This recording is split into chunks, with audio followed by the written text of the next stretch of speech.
అందరికీ నమస్తే. ఎందుకో రేవంత్ రెడ్డి గారు ఏదైనా ఆలోచిస్తే అది ముందు పడతలేదు. ఆయన ప్లాన్ చేయడంలో తప్పుందా? ఎగ్జిక్యూషన్‌లో తప్పుందా? లేకపోతే ఆయనకి ఎవరు సహకరిస్తలేరా? సలహాలు ఇచ్చేవాళ్ళు లేరా?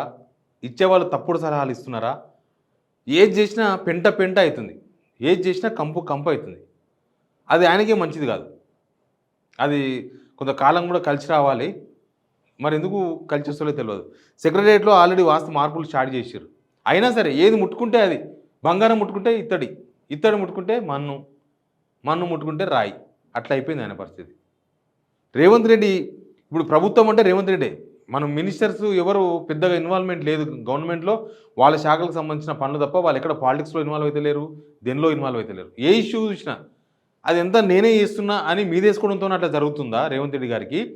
లేకపోతే అందరూ మిగతా వాళ్ళందరూ ఆయన చుట్టూ తిప్పేసి చేతులు ఎత్తేస్తున్నారా అనేది కూడా అర్థమైతలేదు. ఏ ఇష్యూని తీసుకోండి, ఈ 11 నెలల్లో, ఈ సంవత్సర కాలంలో 12 నెలలు అయిపోయింది కదా, సంవత్సర కాలంలో ఒక్క ఇష్యూ వితౌట్ ఇష్యూ అంటే గొడవ లేకుండా ఏమీ లేకుండా ప్రశాంతంగా బాగా అయిందిరా. ఏమైంది? అన్ని గొడవలే, ప్రతిదీ కాంట్రవర్సే. మన పక్కన కర్ణాటక ఉంది. కర్ణాటకలో స్కాములో గేములు అవుతున్నాయి కానీ ఎప్పుడైనా కాంట్రవర్సీలు చూసినామా? పలానా ముఖ్యమంత్రి సిద్ధరామయ్య ఈ కాంట్రవర్సీ అన్నాడు విన్నామా? No controversy. పక్కన చంద్రబాబు ఉన్నారు, ఆయన నో కాంట్రవర్సీ నడుస్తుంది అంతే. మన రాష్ట్రమే ఇంత కాంట్రవర్సీ రోజు కాంట్రవర్సీ. నేషనల్ మీడియాకు కూడా మనం నడిపించేంత ఫీడ్ ఇస్తున్నాం మన తెలంగాణకి వెళ్ళి. నేషనల్ మీడియా మన తెలంగాణ మీద అంత ఫోకస్ చేయదు. చిన్న రాష్ట్రం, మన 29 రాష్ట్రాలలో నేషనల్ మీడియాకు మన దగ్గర ఉన్నది చాలా చిన్నది. మన రాష్ట్రం చిన్నది. వాళ్ళు హైదరాబాద్ వార్త వేయాలంటే రోజుకు ఒక వార్త వేస్తే ఎక్కువ హైదరాబాద్ సంబంధించిన వార్త. హైదరాబాద్ అంటే వాళ్ళ భాషలో తెలంగాణ అంటే హైదరాబాదే నేషనల్ మీడియాకి. కానీ నేషనల్ మీడియా కూడా స్టఫ్ రోజు నడిపించేంత స్టఫ్ ఇస్తున్నాం మనం ఇక్కడ. ఎందుకు అంత కాంట్రవర్సీ అవుతున్నాడు అనేది చాలా ఇంపార్టెంట్. ఏమేం కాంట్రవర్సీ అనేది మీకు చెప్తా. రుణమాఫీ కాంట్రవర్సీ అయింది కదా. ఆగస్టు 15 మొత్తం చేస్తానని సగం చేసి, ఎడుగాకుండా చేసి, ఏకంగా పిండ ప్రదానాలు చేసి, శవయాత్రలు చేసి, పోలీస్ స్టేషన్లకు ఎక్కించి రైతులను మళ్ళీ చేసి, మళ్ళీ ఇబ్బంది పెట్టి, అంత రకరకాల కాంట్రవర్సీ అయింది. క్లియర్గా కాలే. ఎట్లుండాలంటే ప్రభుత్వంలో ఉన్న వాళ్ళు ఏదైనా చేస్తే చేసినామంటే కేల్ కథం దుకాణం బంద్ అయిపోవాలి, అందరు నోరులు మూసేసుకోవాలి. ఏదైనా చేసినామంటే ఇంకా అవతలం స్కోప్ ఉండదు మాట్లాడానికి. కానీ అట్లా లేదు కదా, అన్ని పెంటనే అవుతున్నాయి. ప్లస్ రైతు భరోసా అది ఇంకా స్టార్ట్ చేయలేదు. ఒక విడత ఎగబెట్టినాం, అదొక ఇష్యూ. రైతుల్లో పెద్ద చర్చ. ఏడుపోయినా ఇంకేం వస్తారు రైతు బంధు అని మాట్లాడుకుంటున్నారు. దానికోసం పొలిటికల్ పార్టీలు ధర్నాలు కూడా చేశారు లాస్ట్కి. హైడ్రా సమ్మగైంది ఏమన్నా. మొన్న శ్రీధర్ బాబు మాట్లాడే కదా, మంత్రి శ్రీధర్ బాబు ఏం మాట్లాడిండు? హైడ్రా వల్ల మాకు నెగిటివ్ అయింది కరెక్టే, కొందరు అధికారుల అత్యుత్సాహం వల్ల జరిగిందని చెప్పిండు. అధికారుల అత్యుత్సాహం కదా పాపం, ఆయన ముఖ్యమంత్రిని ఏమనలేక అధికారి రంగనాథన్ అన్నాడు. రేవంత్ రెడ్డి గారు ఆయన చైర్మన్, ఆయన హైడ్రాను ఒక బ్రేక్ వేసి పెడితే రంగనాథ్ కూడా ఇంకొక 2 బ్రేక్లు వేసుకొని ఉంటాడు. ఈయననే దేగలేంగే జావ్ అంటే జావ్ పాయ. ఎగ్జిక్యూషన్ హైడ్రా మంచిది, హైడ్రా మంచిదే, వాళ్ళ ఆశయం మంచిదే, చెరువులు కాపాడాలి, అదంతా మంచిదే, ప్రకృతి వ్యవహారం అంతా సూపర్. కానీ ఎగ్జిక్యూషన్ ఏమైంది? చలో అంటే చలో, పొద్దుగాల లేవాలి, శనివారం ఆదివారం ఇంకా మనకు మశం వచ్చినట్టే పై మీదకి పోవాలి, కూలగొట్టాలి. ఎవరిని కూలుతుందో, ఎవడు దృశ్యవంతుడో ఎవరిని తెలియదు. హైడ్రా కాంట్రవర్సీ అయింది కదా, దేశవ్యాప్త చర్చ అయింది. మనకు ఇప్పటిదాకా బుల్డోజర్ ముఖ్యమంత్రి అంటే మన ఉత్తరప్రదేశ్ మన యోగి ఆదిత్యనాథ్ బుల్డోజర్ సీఎం అని ఆయన పిలుస్తారు అందరూ. పాపం ఆయన కూడా ఎవరుండాలి ఇవ్వగొట్లే. ఈ మానభంగాలు చేసేవాళ్ళు, రౌడీజం చేసేవాళ్ళు, వాళ్ళని కంట్రోల్ చేసే పరిస్థితుల్లో బుల్డోజర్ వాడాడు. మన దగ్గర అట్లా కాదు కదా. పాపం నోరు లేని పేదలు, నోరు లేని మధ్యతరగతి జనాలకి గొలగొట్టేసిండు. తిరుపతి రెడ్డి మాత్రం గొలగొట్టలే, వాళ్ళ అన్న తిరుపతి రెడ్డి ఆయన గొలగొట్టలే. అది గొలగొడితే అందరికి సమన్యాయం అని చెప్పుకునే వాళ్ళం మనం.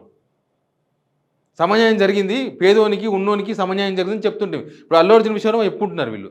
చూసిర్రా, ఉన్నోడైనా లేనోడు రైతును బిడిలేసి తీసుకొచ్చినాం, ఉన్నోడు అల్లు అర్జున్ అరెస్ట్ చేసినామని. మరి వాళ్ళ సొంత ఊర్లో కొండారెడ్డిపల్లిలా సాయిరెడ్డి అని ఒక మాజీ సర్పంచ్ వాళ్ళ అన్నదమ్ముల పేరు రాసి ఆత్మహత్య చేసుకున్నాడు. చచ్చిపోయేతోడు నిజం చెప్పి చచ్చిపోతాడు, కానీ ఆ పానం ఎట్లా మిగలదు. కనీసం వీళ్ళకన్నా శిక్ష ఎంత అరాచకం ఉంటే వాళ్ళు ఆ పేరు రాసేస్తారు. మరో కేసు అయిందా? ఎక్కడ ఈక్వాలిటీ ఎక్కడుంది? అది కాంట్రవర్సీయే. తర్వాత మూసి ఇంకా నేను చెప్పాలని అవసరం లేదు. నాకు ఒకసారి ఓపెన్ చేస్తే మూసి రామాయణం అని వస్తుంది మొత్తం. అసలు రేవంత్ రెడ్డి కథ ఏందో వాళ్ళు చెప్తారు. అక్కడ మూసి లేడీస్ అంతా చెప్తారు. మూసి పరివాహక ప్రాంతాలు. లగచర్ల నేను చెప్పాలని అవసరం లేదు. లగచర్ల ఎంత పెద్ద ఇష్యూ అయింది.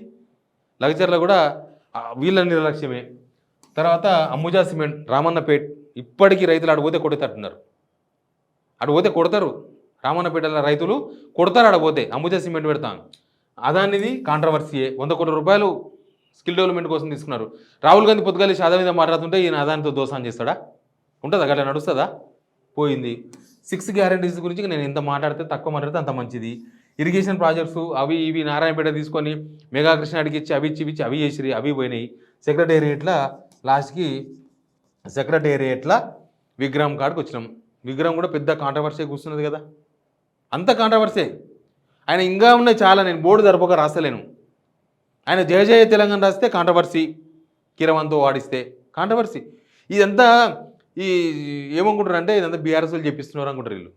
టీజీఎస్పీ కాంట్రవర్సీ చూసినాం కదా. TGSP, DSC controversy, group 1 controversy, అన్ని కాంట్రవర్సీలే. ఒక్కటి నిమ్మలంగా అయిపోయిందిరా భయ్ అని చెప్పుకోనికి లేదు. నిమ్మలత్వమే లేదు. అందుకే అంటున్నా మన రాష్ట్రం స్టఫ్ అంతా అడిపోతుందని. ఇంకా ఏమనంటే మొత్తం ఇదంతా బీఆర్ఎస్ వాళ్ళు చేపిస్తున్నారు అని. మొత్తం ఇదంతా బీఆర్ఎస్ వాళ్ళే చేపిస్తున్నారు. ఎట్లుంటుందంటే మన ఇట లో ట్యాంక్ మన అంబేద్కర్ స్టాచ్యూ కాడ గోడలు కడితే బీఆర్ఎస్ వాళ్ళే కూలగొట్టించారు అన్నారా? మన చూలే మాలల సింహగర్జన్లా మా ఓడే అని చెప్పుకోరు వాళ్ళు. మరి అన్నీ అంతే, అంతకు మించి ఏముండవు. ఫుడ్ పాయిజన్ ఇంకా బీఆర్ఎస్ ఉంది. మరి ఇప్పుడు మీరు 40% పెంచి స్టీల్ ప్లేట్లు పెట్టినంత మాత్రాన ఒకవేళ కుట్రలు తాగుతాయి అవి? అది ఉత్తదే. తప్పించుకునే దారి లేక ఏదో రాజకీయం చేసే ప్రయత్నం చేశారు. కానీ మీరు తీసుకున్న నిర్ణయాలు ఎందుకో మీరు ఆలోచించుకోవాలి. మీరు మషమ్మకు ఏడకొస్తారా, అలా అచ్చమ్మకు ఏడకొస్తారో మీ ఇష్టం.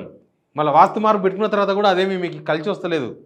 ఒక్క సంవత్సరంలోనే ఇన్ని కాంట్రవర్సీలేనే. మీకు ఒక్కటి కూడా వితౌట్ కాంట్రవర్సీ ఒక్క పని కాలే. అన్ని controversy, A to Z controversy ముఖ్యమంత్రి. Please subscribe signal TV.